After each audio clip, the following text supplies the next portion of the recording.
Bom dia, estudantes do sexto ano, tudo bem com vocês? Espero que todos estejam bem. Então, esta é a nossa aula de língua portuguesa e hoje nós faremos a correção daquelas atividades que eu pedi para que vocês fizessem em casa, certo? Então, vocês vão abrir o livro de atividades de vocês lá na página 6, certo? Este é um vídeo, então, sempre que vocês sentirem necessidade de pausar, de analisar alguma questão, analisar as respostas, vocês podem fazer isso e é muito recomendado por mim, tá? Então, analisem bem as questões, as correções e sempre que tiverem alguma dúvida, vocês podem me escrever, podem mandar mensagem que eu estarei atendendo vocês com maior carinho, certo?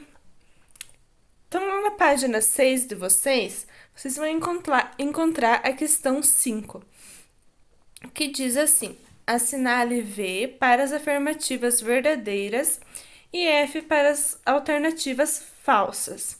Então, aqui é uma questão sobre o sintagma nominal, que é um conteúdo que a gente já vem falando há algumas aulas, né? E vocês sabem muito bem que o sintagma nominal, ele é constituído pelo núcleo e pelos seus determinantes. Então, na alternativa A, pergunta assim para nós: um sintagma nominal pode ser constituído apenas pelo núcleo? A resposta ela é verdadeira. Por quê? Porque assim, né? Eu dei um exemplo para vocês em sala da palavra que a gente chega num lugar e fala assim, ou que a gente ouve alguém falar, silêncio. Essa palavra é uma palavra só que ela tem o sentido completo, né? Enquanto substantivo, ela tem o sentido completo, então ela não precisa necessariamente de determinantes. Então, sim, o sintagma nominal ele pode ser constituído apenas pelo núcleo. A alternativa B diz assim: um sintagma nominal ele pode ser constituído apenas pelos determinantes. A alternativa é falsa, por quê? Porque um sintagma nominal, ele precisa de um nome, né? Ele precisa de um núcleo. Então, não tem como ele ser constituído apenas pelos determinantes, porque não fará sentido. A alternativa C, ela diz assim: um sintagma nominal pode ser constituído apenas quando o núcleo e os determinantes estiverem juntos. A alternativa ela é falsa, né? Então nós vamos marcar um F na alternativa C, porque como nós já falamos na alternativa A, um sintagma nominal ele pode sim ser constituído apenas pelo núcleo, não necessariamente acompanhado de determinantes. A alternativa D diz assim: um sintagma nominal pode ter o núcleo constituído pelo verbo. Então, assim, né? Estamos estudando o sintagma nominal, que tem como núcleo um nome, que geralmente é um substantivo, ou que é menos frequente, um pronome. Existe também o sintagma verbal, que tem como núcleo o verbo. Então, o sintagma nominal, ele não pode ter o núcleo constituído pelo verbo. Ele precisa ter o núcleo constituído por um nome, certo? Então, a alternativa D, ela é falsa. Ainda lá na página 6, vocês têm a questão número 6. E o enunciado diz assim: leia novamente o primeiro quadrinho da tira de Calvin e Haroldo e responda as questões. Então, vocês já leram uma tira completa durante as aulas e aqui ele retoma um dos quadrinhos para que nós façamos a análise dele. Então, observem no quadrinho que nós temos um balão de fala. E este balão está indicando que quem está falando é o personagem Calvin. Então, ele diz ao amigo, o tigre, uma libra equivale a 16 onças. A partir disso, a questão A, ela pede para que nós identificamos na fala de Calvin o sintagma nominal que funciona como sujeito, indicando o núcleo e seus determinantes. Então, o sintagma nominal, ele é uma libra, porque libra é um substantivo, um nome, ou seja, é um núcleo, e uma é o determinante desse substantivo, desse nome, certo? E a questão B, ela pergunta qual que é a classe gramatical desse determinante. Então, uma está indicando a quantidade de libras que equivale a 16 onças. Então, indicar a quantidade é uma característica da classe de palavras dos numerais. Então, a letra B é a classe de palavras desse determinante é um numeral. A questão 7, o enunciado ele diz assim: no sintagma nominal, uma libra, a função do determinante uma é alternativa A. Especificar o substantivo libra. Vocês sabem que a classe de palavras que tem como função especificar o substantivo é a classe dos artigos definidos. Então, não tem como essa alternativa ser a certa.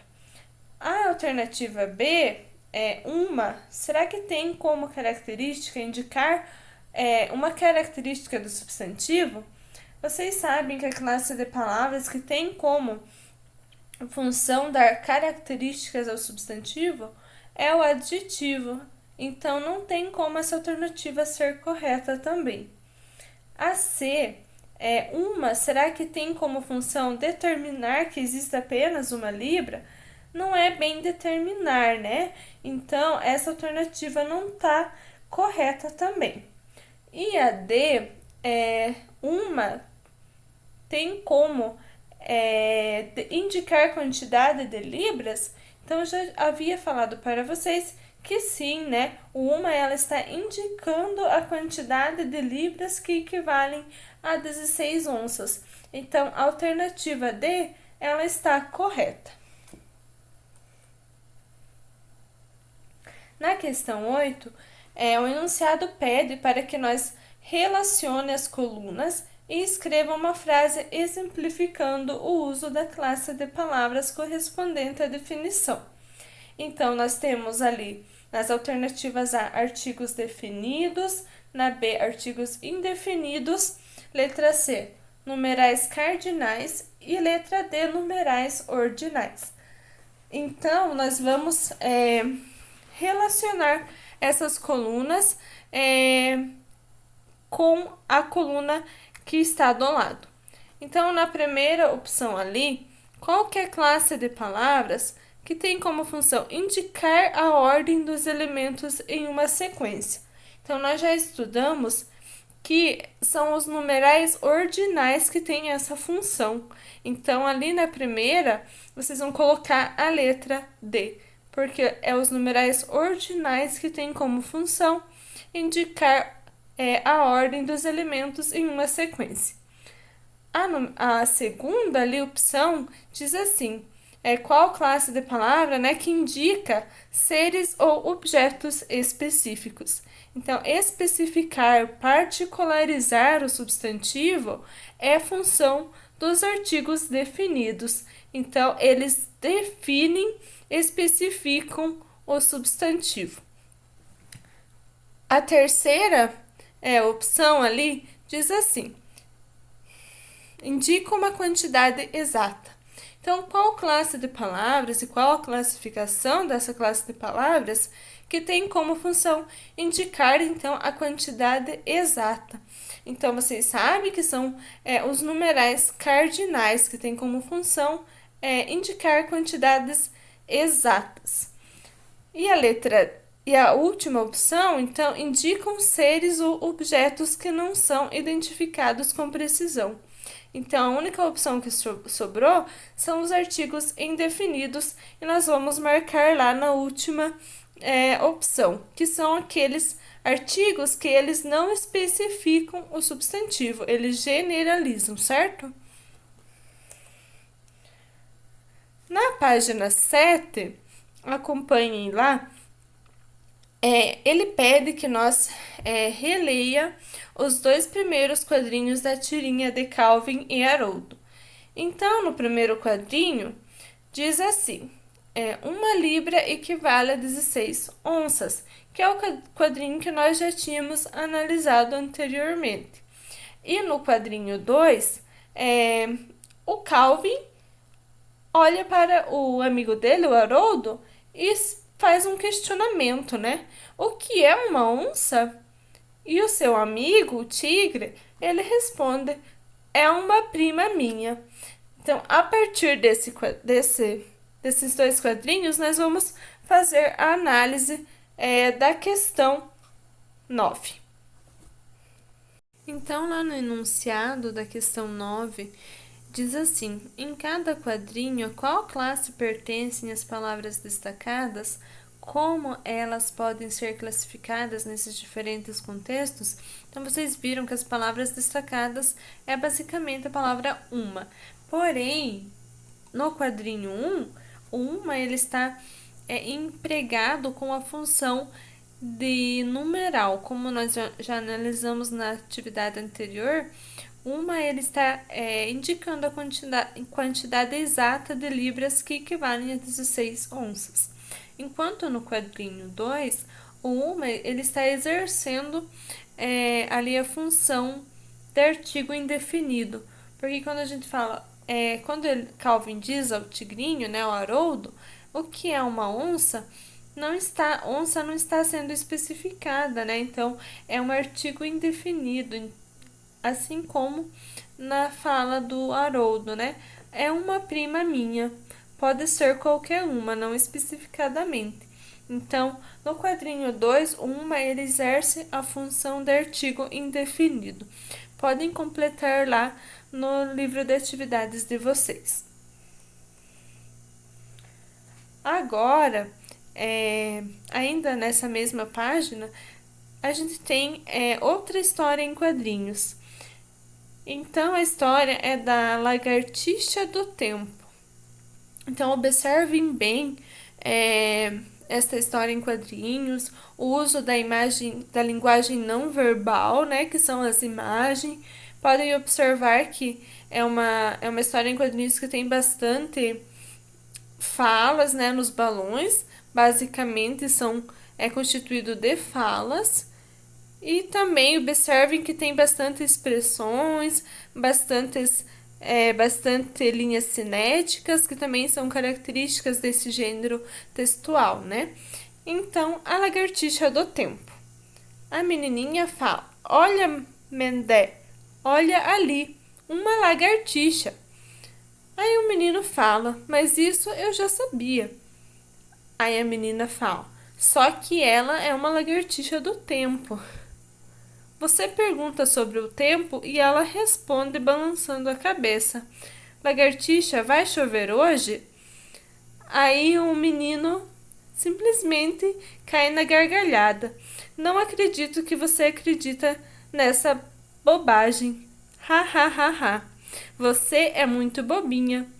Aí a menina, né, ela fica com certeza muito irritada, que vocês podem observar na próxima imagem, e o menino continua: é claro que ela sempre vai responder desse jeito, ha, ha, ha, ha.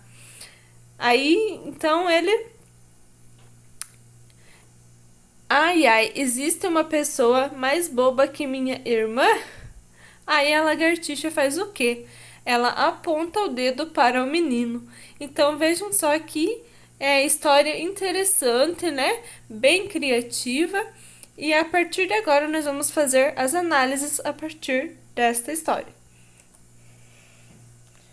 Então, lá na página 8, a questão 10, ela traz o enunciado assim: com base na leitura dessa história, justifique a escolha do título A Lagartixa do Tempo. Então, essa questão é um pouco pessoal, é o que vocês entenderam, né? Então, por que será que essa história ela tem como título A Lagartixa do Tempo, né? Então, a gente pode ver que a escolha desse título ele se deve ao fato de que a lagartixa da história ela faz a previsão do tempo, né? Segundo a menina. E eu acho que ela faz muito bem, né? A questão 11, então ele pede para que nós faça observação do quadrinho a seguir. Então, que é o quadrinho ali que o menino faz todo. Então, lá na questão 11, observe esse quadrinho da HQ. Então, que é o quadrinho em que a menininha ela fica irritada, né? Porque o menino ele acaba zombando da cara dela de ela achar que a lagartixa ela faz a previsão do tempo.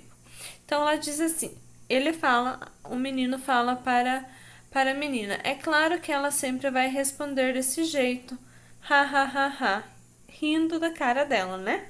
Então a expressão facial da personagem, então da menina, revela quais sentimentos. Então o que que ela sentiu naquele momento de zombaria, né?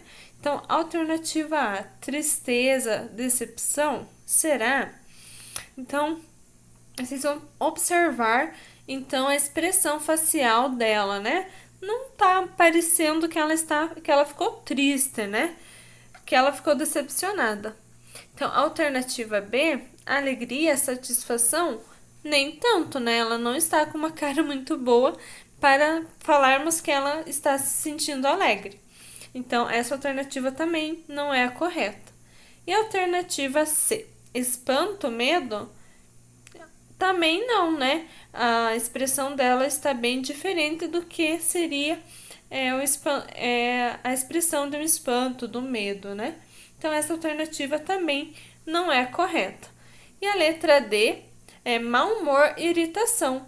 Sim, né? Então, ela ficou muito mal-humorada depois que ele fez essa zombaria dela, né? Ficou muito irritada, que é a expressão, que é o que o rosto dela está expressando nesse quadrinho.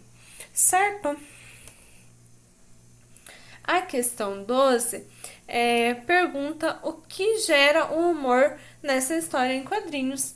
Então, o que faz com que essa história em quadrinhos ela tenha humor? Então, o fato de que a lagartixa, contrariando as expectativas, parece entender as perguntas feitas a ela. Então, a lagartixa ela acaba correspondendo nessa previsão não só do tempo, assim como vocês viram no último quadrinho, ela apontando o dedo para o menino dizendo que ele é mais bobo do que a menina. A questão 13, então releia o último quadrinho dessa HQ considerando que não há texto verbal. O que é possível perceber? Então, vamos observar no último quadrinho que é o quadrinho que a lagartixa aponta o dedo para o menino. Então, observem que nesse quadrinho não há a linguagem verbal, somente a linguagem não verbal, que é o uso de gestos, né? Então, a partir desse quadrinho, o que é possível perceber? Então, o que a gente pode perceber é o espanto do personagem, né, do menino, quando a lagartixa responde por meio de gestos. Então, ela responde que tem alguém sim mais bobo do que a menina, que é ele mesmo, né? A questão 14, então, considerando o contexto da HQ, assinale V para as afirmativas verdadeiras e F para as alternativas falsas, né? Então, ali, letra A, você é muito bobinha. Então, esse sintagma nominal com a função de sujeito só apresenta um núcleo. Sim, então você é muito bobinha. Percebam que você é o nosso núcleo e não tem outro, né? Então, sim, este sintagma ele tem como função de sujeito e que apresenta só um núcleo, que no caso é o você. A alternativa B, uma lagartixa. O determinante do sintagma nominal é um numeral. Esta é falsa porque neste contexto, o uma ele está exercendo a função de artigo indefinido. Alternativa C. A lagartixa do tempo. Nesse sintagma nominal, a palavra lagartixa é um determinante. Essa alternativa também é falsa, porque a lagartixa é o nosso substantivo, né? É um nome. Então, ele está exercendo a função, na verdade, ali de núcleo do sintagma nominal e não do determinante. Alternativa D. Ai, ai, existe uma pessoa mais boba do que minha irmã? Então, nessa fala, a palavra uma é artigo definido.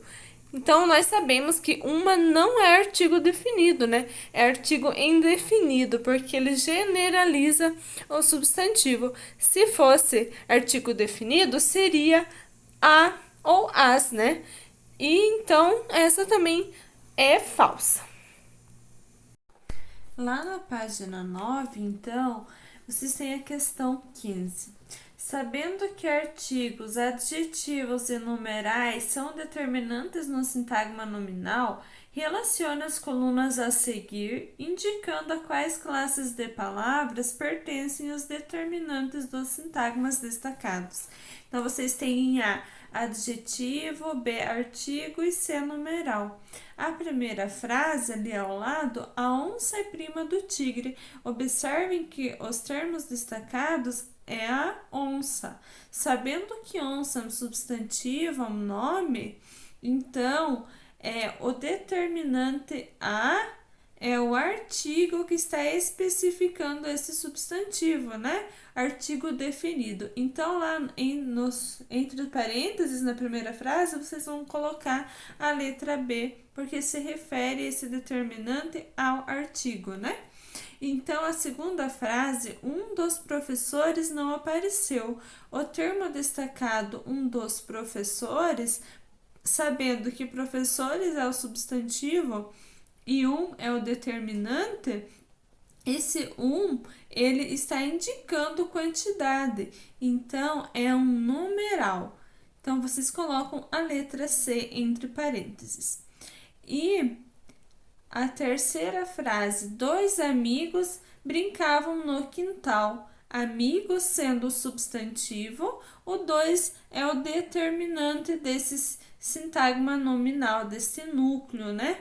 Então, 2 indica a quantidade, então estamos falando de numeral. Também a letra C ali no espaço indicado.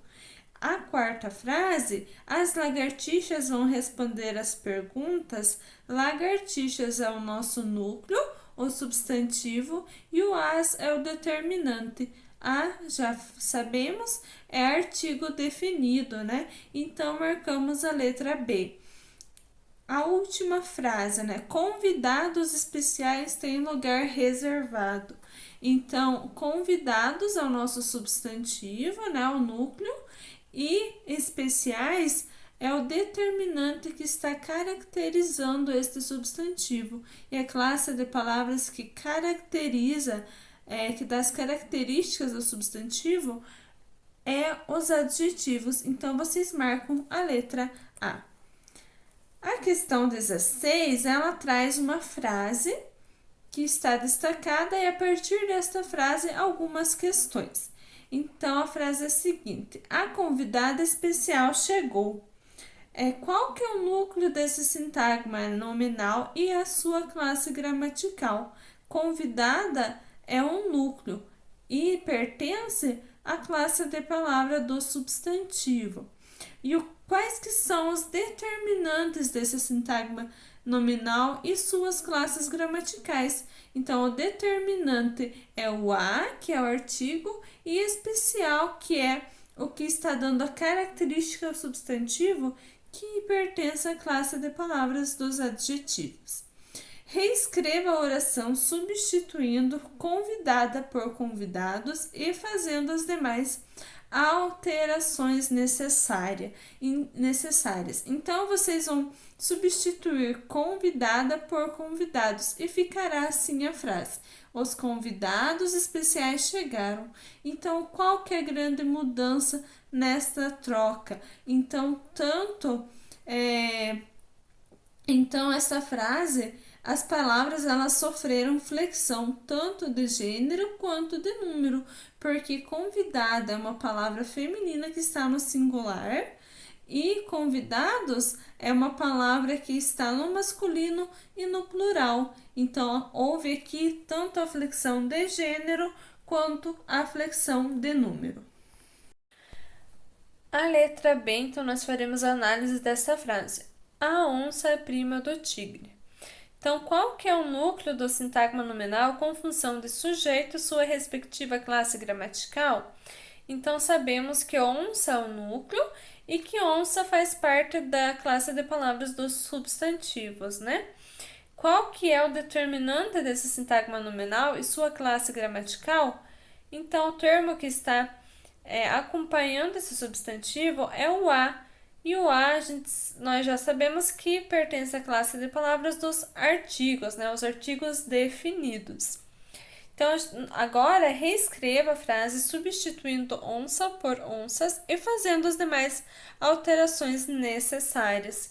Então, se nós trocarmos onça por onças, ficará assim a frase. As onças são primas dos tigres. Então, percebam como que nós sempre temos que olhar para o substantivo, para esse núcleo, para que nós façamos as flexões necessárias nos demais termos. Então, nessa reescrita, as palavras elas sofreram alterações, né, flexões de número, né? Então, vejam que continuou sendo no feminino, porém passou de singular para o plural, certo? Letra C. Um convidado não apareceu. Então, o núcleo desse sintagma nominal é o convidado, né? Que é o nosso núcleo e que pertence à classe de palavras dos substantivos, certo? E os determinantes desse sintagma nominal é o que está acompanhando esse substantivo e está especificando a quantidade, né? Está indicando a quantidade, ou seja, é um numeral. Na reescrita, então, nós vamos substituir convidado por convidada e fazer as alterações necessárias. Então, uma convidada não apareceu. Então, se convidado, que é o nosso substantivo, se nós trocarmos, os demais termos necessariamente precisam flexionar de acordo com este substantivo, certo? Então, nessa reescrita, as palavras elas sofreram flexão de gênero, né? Porque passou de convidado, que é uma palavra no masculino, para convidada, que é uma palavra que ficou no feminino. Lá na página 10, então, a letra D. A frase é a seguinte: as lagartixas vão responder. Então, qual que é o núcleo desse sintagma nominal e qual que é a classe gramatical que ele pertence? Então, sabemos que o núcleo é o lagartixas, porque é um nome, né, um substantivo. E dessa forma, então, sendo um nome, pertence à classe de palavras dos substantivos, certo? Então, o determinante desse sintagma é o termo que está acompanhando o substantivo, que é o as. E já sabemos que o as faz parte da classe de palavras dos artigos, né? Artigos é artigo definido, aliás. Então, agora nós vamos reescrever a frase substituindo lagartixas por tigre e fazendo as demais alterações necessárias. Então, vejam que aqui nós vamos fazer essa troca do núcleo, né, do substantivo. Então, nesta troca, vai ficar assim: o tigre vai responder. Então, na reescrita, as palavras elas sofreram flexão de gênero e de número, né? Porque lagartixas é uma palavra feminina e está no plural. E substituindo por tigre, que é uma palavra masculina e está no singular também. Então, na reescrita, as palavras elas sofreram tanto flexão de gênero quanto de número. Letra E. Na frase, dois amigos brincavam no quintal. qual que é o núcleo desse sintagma e a qual classe gramatical que ele pertence. Então, o núcleo é amigos, porque é o nome, e este termo pertence à classe de palavras dos substantivos, né? E o determinante desse sintagma, que é o 2, porque é o termo que está acompanhando esse substantivo, pertence à classe de palavras dos numerais, porque está indicando a quantidade. Reescreva a frase substituindo amigos por amiga, fazendo as demais alterações necessárias. Então, na reescrita ficaria assim: uma amiga brincava no quintal. Então, nessa reescrita, as palavras elas sofreram flexão, tanto de gênero quanto de número, né? Porque amigos é uma palavra masculina e estava no plural e passou a ser uma palavra feminina e singular. E vejam que, substituindo o substantivo, as flexões elas devem ser feitas de acordo com esse substantivo. Então, as palavras elas flexionam de acordo com esse núcleo do sintagma. Letra F. Na frase, uma velha senhora caminhava no parque. Qual que é o núcleo desse sintagma com a função de sujeito e a qual classe gramatical que ele pertence? Então, senhora, que é o nome, né? Então, é o núcleo e pertence à classe de palavras dos substantivos, né? Os substantivos comuns. E o determinante, né? Que é mais de um, que é o uma, já sabemos que é artigo indefinido, e velha, que é que está ali caracterizando esse substantivo, que é um adjetivo, né? Então vejam que nem sempre o adjetivo vai vir depois do substantivo. Muitas vezes, assim como ali na frase, o adjetivo vem antes do substantivo. Isso pode acontecer. Reescreva a frase substituindo velha por velho e fazendo as demais alterações necessárias. Então, substituindo o substantivo. Reescreva a frase substituindo velha por velho e fazendo as demais alterações necessárias. Então, nessa substituição fica assim: um velho senhor caminhava no parque. Então, nessa reescrita, aconteceu a flexão de gênero, né? Porque velha passou a ser velho, né? A letra G na frase Calvin estava preocupado com a prova. O núcleo desse sintagma é o Calvin, que é um substantivo próprio, certo? E quais são os determinantes desse sintagma nominal e a classe a que pertencem? Então, nesta frase não há determinantes, porque não há elementos que estejam acompanhando esse sintagma nominal, certo? Reescreva a frase substituindo Calvin por Haroldo e fazendo as demais alterações necessárias. Então, ficaria assim: Haroldo estava preocupado com a prova. Então, vejam que a única coisa que mudou é justamente o substantivo, porque nessa frase não aconteceu a flexão, porque foi mudado somente o substantivo próprio. Então, na frase, Calvin estava preocupado com a prova. Calvin é o núcleo do sintagma nominal. E nesse caso, não há determinantes. Na letra H, o caderno azul ficou na mochila. Então, qual que é o núcleo desse sintagma nominal que tem como função de sujeito e a classe a que pertence? Então, o núcleo é um caderno, que é o substantivo comum, certo? E os determinantes são o, que está acompanhando esse substantivo, que nós já sabemos que pertence à classe de palavras dos artigos definidos, e azul é uma característica, uma qualidade, né, desse caderno, que no caso chamamos de adjetivo. Então, reescreva a frase substituindo caderno por caneta e fazendo as demais alterações necessárias. Então, ficaria assim: a caneta azul ficou na mochila. Então, o que aconteceu nessa reescrita? As palavras, elas sofreram flexão de gênero, porque caderno é uma palavra masculina e caneta é uma palavra feminina. E, na frase, os alunos acham matemática difícil. Qual que é o núcleo do sintagma nominal com função de sujeito e sua classe gramatical?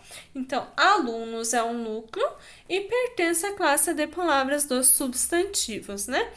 E o determinante, que é o termo que está acompanhando esse substantivo, o os pertence aos artigos definidos. Reescreva a frase substituindo alunos por aluna e fazendo as demais alterações necessárias. Então fica assim: a aluna acha matemática difícil. O que aconteceu nesta frase? Então, houve flexão tanto de gênero quanto de número, porque alunos é uma palavra masculina e está no plural, e aluna passa a ser uma palavra feminina e no singular, certo?